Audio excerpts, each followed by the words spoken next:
Welcome back. We've had a little bit of a hiatus over the last several weeks, but we are back and I have amazing episodes for you coming up on a weekly basis where you can watch them on YouTube. You can listen to them on Spotify or Apple Podcasts. And I'm really excited to dive into today's episode. So I was a little bit on a hiatus because December came and went, and my kids had gotten all the flu that was going around. And another cool thing is I am now 15 weeks pregnant. So I was going through my first trimester, which was really exhausting having four children and going through my first trimester. I'm so excited to dive into generational healing, dive into breaking cycles and what that looks like as a parent today. You're not inconsistent, but your nervous system is saturated. If you've been telling yourself, I don't understand why I keep reacting to this, I know better, I want you to pause with me for a minute, not to reflect, not to analyze, but just to let your shoulders loosen and soften a little. Because what you're calling inconsistency isn't lack of commitment or awareness. It's not a personal shortcoming. It's not proof that you're failing as a conscious parent. What it is saturation. So, what happens when your nervous system is holding on to more than you have space for? Even when your heart is deeply aligned with how you want to parent. And today we're going to talk about all of that without fixing you, blaming you, or asking you to be calmer than your body currently knows how to be. So let's dive into today's episode. Inconsistency isn't a character flaw. It's what happens when our awareness outpaces the capacity. So that can look like a variety of different things. Just this morning, for example, I was getting ready and I was trying to film some videos for Instagram Reels, and I can feel, and my kids kept interrupting me. Three of them were upstairs and they were interrupting me. And I can feel myself getting my nervous system being oversaturated because I was trying to, first of all, get ready, also do some reels, but also I had a time crunch because I had to get ready for school, take the kids to school, and all of the things. And I felt my nervous system rising. And I realized that this is a really great time to have some reflection. What if that inconsistency in that nervous system for me at that moment was about the capacity that I didn't have in that moment, right? So by that time in the morning, I had already helped four kids get ready for school, made the lunches, served the breakfast, started trying to get ready myself.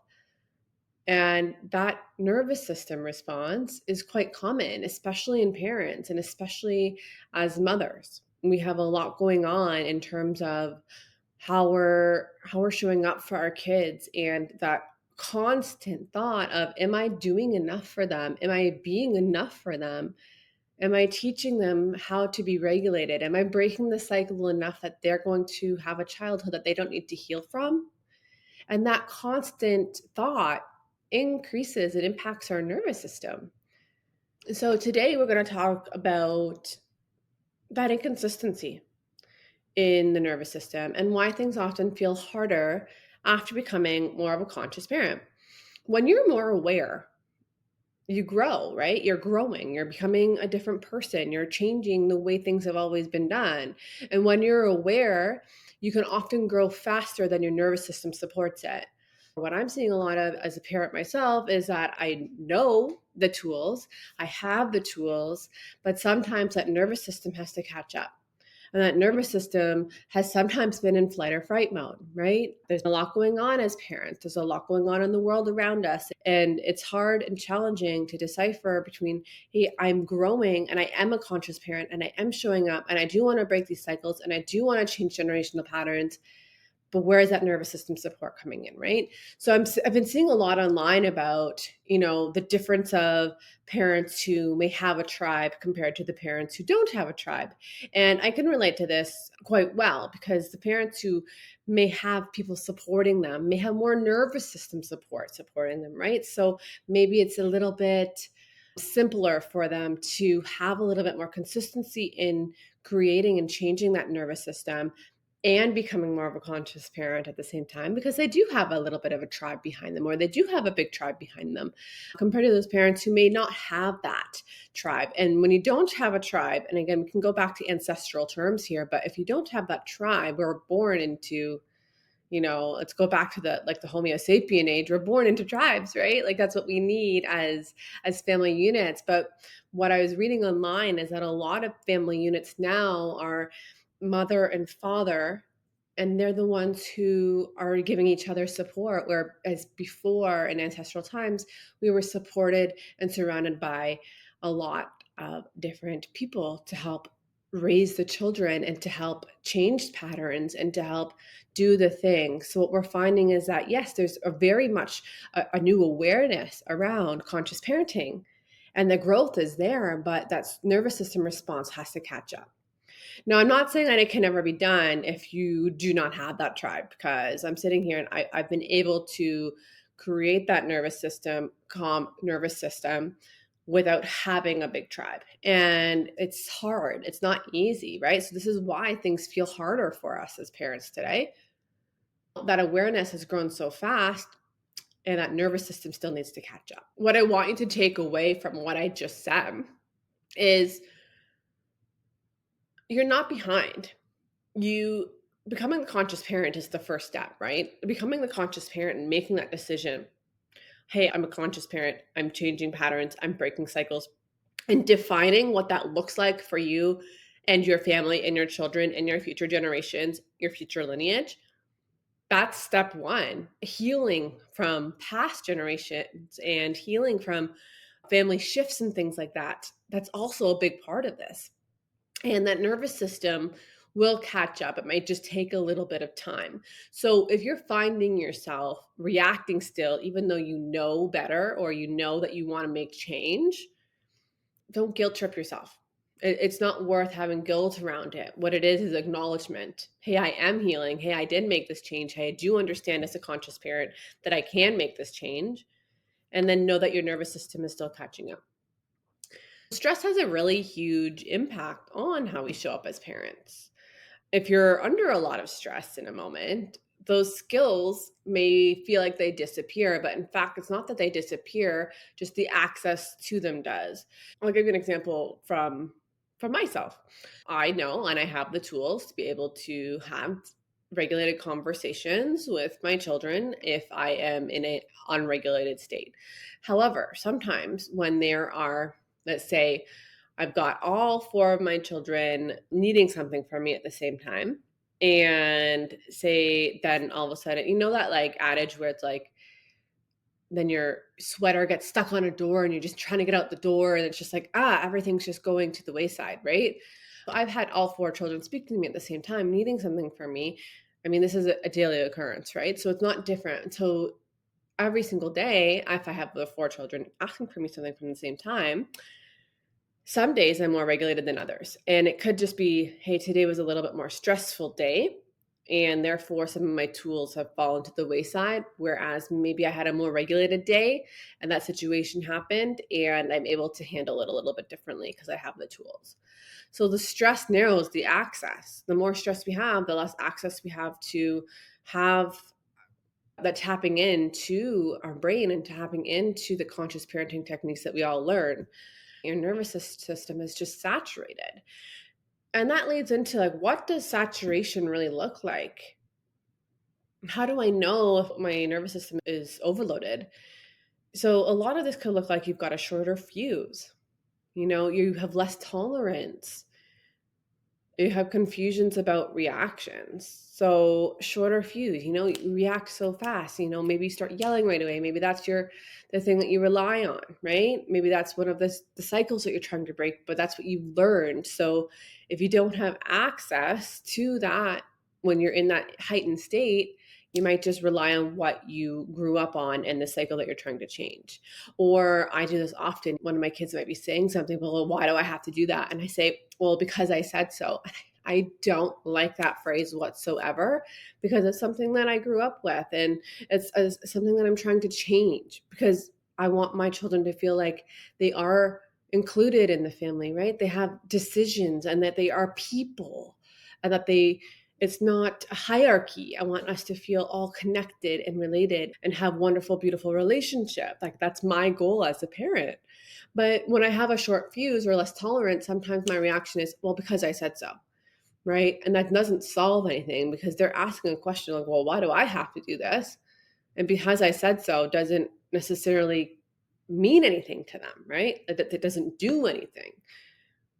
So those stress responses tend to go away, and then we just kind of have immediate reactions. And that's okay because, again, saturation is the problem here, not your nervous system. It is very key when we have our overloaded nervous systems and we react that we don't shame ourselves in those moments afterward. And this is extremely difficult, especially as a mother, because there's been numerous times where I would sit down with my husband after a big blow up or whatever, and I'd say, I'm so sad that I reacted that way in that situation. I know that I could have reacted differently, and I'm scared about the fact that maybe my kids are going to remember this over all the amazing times and about all the healing that I've been doing and the way that I normally react and generally react. And I felt a lot of shame with how I showed up in those moments. But naming that impact does not equal shaming in the self, right? You can take responsibility for the situation without attacking yourself, without putting yourself down, without having the feelings of fear or shame or guilt. Those don't belong in a regulated nervous system. That does not part of it. So responsibility without that self-attack is really important because we're always learning and we're always growing and we're always developing. Like I said at the beginning, it's hard when we become a more conscious parent. It's not easy to make change. It's not easy to do these things, but it is very easy for us to put the shame and the guilt and the blame on ourselves when things may go not according to the way we want to do it. So I really want you to understand that shaming is not the goal in any of this. It's always, hey, can I take responsibility without the shame for myself? Because that relief will always come from naming what happened, but not fixing what happened. So relief comes from naming what happened, right? This looks like, hey, I realized that in this moment, I yelled and I maybe grabbed my kid's hand, and I did not like that I did that at all. But I've named what I did, naming it and then taking responsibility. That's key. If awareness made things feel harder, nothing has gone wrong. You're winning when you have awareness. If you're sitting down at the end of the day and saying, oh, I could have done this differently, I could have done that differently, why don't I do this differently? And you're holding on to all these feelings, that's not helping with your regulated nervous system. It's actually heightening your nervous system. So the next day when the same situation happens, you react the same way. Or now you're coming from a place of guilt and you overcompensate. We've talked about this in previous episodes, but where overcompensation can come in then is you go the complete opposite way. And what we're looking for is to regulate in how we respond to things. And this is not about perfection. Remember, it's always about presence over perfection. It's not about perfection. It's not about being perfect in every single moment. It's about taking responsibility for the moments that we're not perfect, but also understanding that our nervous system is super saturated. We've got a lot of things going on as parents. It's easy to say, hey, yes, I'm a conscious parent, but what does that actually entail? It entails a heck of a lot of healing. It entails a heck of a lot of awareness, constantly being conscious. It's not for the faint of heart to be deciding, hey, I'm going to be creating change and changing cycles and changing these generational patterns because I know that my children deserve it and that I deserve the healing. And I said this before, but what we don't heal, we pass on. And this is something I constantly say, what we don't heal, we pass on. And it's so important to heal so that our children can have a childhood and a life where they don't have to heal from things that we decided from the past. Right? They don't have to heal from the things that we never healed because we're choosing that as conscious parents, and it's not easy. It's never easy as a conscious parent to make that change. So in those moments where you look at yourself and you really want to make those changes and you really are upset with yourself, just remember it's your nervous system is saturated. So many things are coming at us from a variety of different angles. I know I talk a lot about generational healing, but you also find a lot of stuff online, right? There's a lot of things online where, oh, this person's doing this, so maybe I need to do it. There's a really big trend online talking about like the no contact trend. And that's partially why I paused the podcast for a bit because I was getting a little confused. I'm like, no, like I'm talking about making change and healing, but am I talking about no contact? So I had to kind of decipher between, hey, what am I really talking about here? And what is my goal with the people that listen and to all the listeners or the people who watch my content? Like, what is my goal? My goal is to always heal yourself so that you can have a regulated nervous system that impacts generational change and impacts future lineage. That is so much more powerful to me. So it's very important that for me, in my opinion, that nervous system is regulated when you realize I'm healing and I'm doing the best I can. And I'm going to continue to heal and continue to show up as a conscious parent. And with continuously showing up, that nervous system response in those moments that get really heated, you're going to find that they come easier and easier and easier to you. The responses, the tools, the way of being, that's all going to start and begin coming easier and easier and easier to you. And it's like a muscle in the brain. How can I tap into my nervous system? Or can I notice myself increasing in anger or frustration in a moment and knowing that I'm going to quote unquote blow? Can I instead change the way I'm going to respond? And if you've responded a certain way for a very long time and then now you're just responding differently, your kids may be like, "Mom, what's going on? Why are you talking like that?" My kids have done that. It's kind of funny. But it's like, and then you can just have a conversation. You know what? I realize in those moments that that's not who I want to show up as, and this is how I want to show up as a parent, and this is how I want to have conversations about going forward. And then eventually you get into having expectations. So your children understand the expectations that when there's a big blow up, hey, this is what happens in our family. We have the conversation or we allow ourselves to cool down and then we come back and have that conversation. I find myself I'm constantly coaching or guiding in those big blow up moments, or I'll be mediating a little bit in those moments because that I'm not part of. Say I'm not part of these moments. Say it's between like my husband and my kids or my kids and my kids and whatever. I'm trying to mediate in those moments because what I'm trying to teach them is, hey, we're going to have conversation once we all cool down. Because having conversation when anybody's heated doesn't serve anybody at all. So you're not being inconsistent. Your nervous system is saturated. And I just want you to know that you're not alone in your healing journey or your conscious parent journey. I'm always here. We're always here to support you. And if you would like to join other like minded moms who are going through a healing journey, who do want to break generational patterns and generational cycles, and who are looking to help create a regulation in their nervous system and want to be surrounded by a tribe that maybe you don't have access to, I invite you to participate and join my WhatsApp group. The link is going to be in the show notes here and also on my Instagram profile. So if that's really speaking to you and calling to you, I'd invite you to come into that group and we can really hold space for each other in that group and help regulate our nervous systems together to let you know that you're not alone. So thank you so much, and we'll see you in the next episode